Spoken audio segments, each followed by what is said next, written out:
आज मी तुम्हाला टोमॅटोचं सार दाखवणार आहे। हे बघा, मी ह्या लाल शंकेश्वरी मिरच्या म्हणतात त्याला, आणि धणे जरा गरम पाण्यामध्ये भिजत घातलं। आता हे पहिलं क्रश करून घेते, थोडं असं वाटून घ्यायचं, कारण हे सगळं एकत्र वाटलं जात नाही। पहिलं हे थोडं फिरवून घेते मिक्सरमध्ये, मग हे एकत्र वाटून दाखवते मी तुम्हाला। हे बघा क्रश केलंय आता मी थोडं। आता हे बघा, ह्यात चिंच, कांदा, 2 हिरव्या मिरच्या, लसूण, टोमॅटो, हे सगळं एकसाथ हे करायचं, मिक्सरला लावायचं। हे बघा, थोडं पाणी घालून हे क्रश करायचं। क्रश म्हणजे पूर्ण वाटूनच घ्यायचं, एकदम बारीक गंधासारखं। आणि हे बघा, हे फोडणीसाठी ठेवले मी कढीपत्ता आणि कांदा। थोडासा, एक कांदा इनफ होतो, छोटा मीडियम कांदा घ्यायचा, थोडा अर्धा वाटणात टाकायचा, अर्धा फोडणीला घ्यायचा, आणि कढीपत्ता फोडणीला।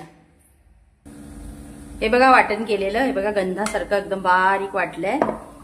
आणि हे आता फोडणीला देते मी।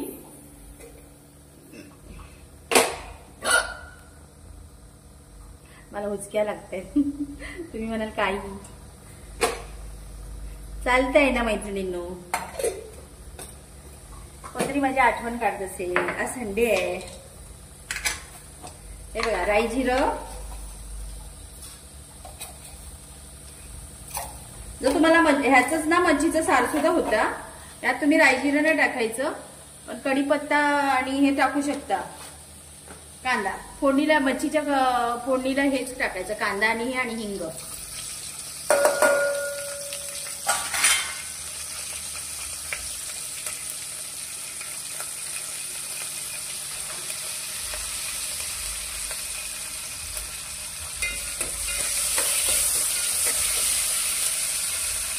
एकीकडे भात चालू आहे, हा बघा भात ठेवलाय, आणि आता इथे सार करते।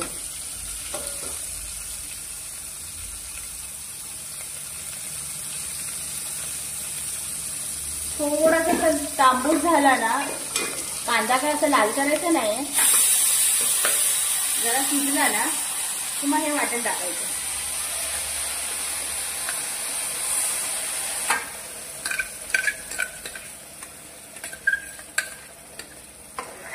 तुम्हाला जितकं पातळ पाहिजे तितकं पाणी घालून तुम्ही पातळ करू शकता। मच्छीच्या ह्याच्यामध्ये ना ती राई जिऱ्याची फोडणीला टाकायची, बाकी सगळं सेम तसंच करायचं।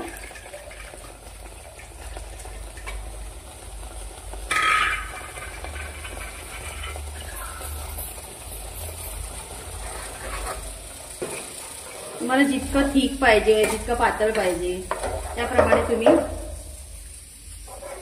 करू शकता। हे जास्तीच घट्ट आहे।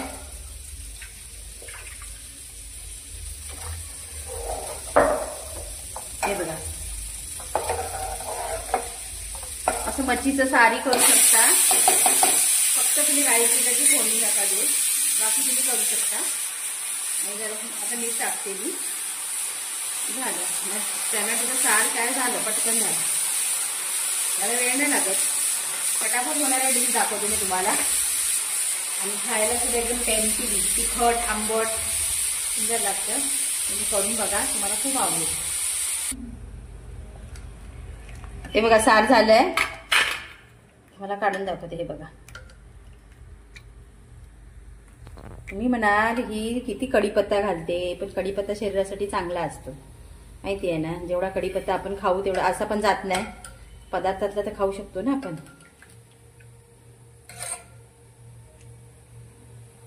रेडी टू सर्व, या जेवायला। अजून भात गरम आहे, मी काढला नाही भात, पण आपलं सार दाखवते तुम्हाला।